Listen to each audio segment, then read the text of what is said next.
এর থেকে সহজ চিকেন বিরিয়ানির রেসিপি আর হয় না। অনেকভাবেই চিকেন বিরিয়ানি রান্না করে দেখেছি, তবে এই রেসিপিটা সব থেকে সেরা আর সহজ। তো আজকে আপনাদেরকে দারুণ টেস্টি একটা চিকেন বিরিয়ানির রেসিপি তৈরি করে দেখাচ্ছি।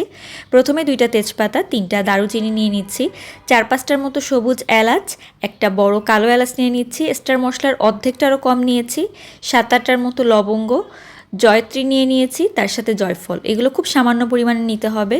3-4টার মতো শুকনা মরিচ, একটুখানি গোলমরিচ, আর তার সাথে 1/2 চামচের মতো শাহি জিরা।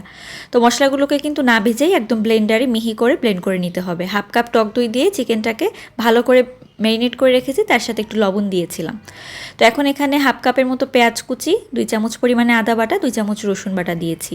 তো এরপর ম্যারিনেট করে রাখা চিকেনটা দিয়ে ভালোভাবে মশলাটা দিয়ে চিকেনটাকে কিছুক্ষণের জন্য কষিয়ে নিতে হবে।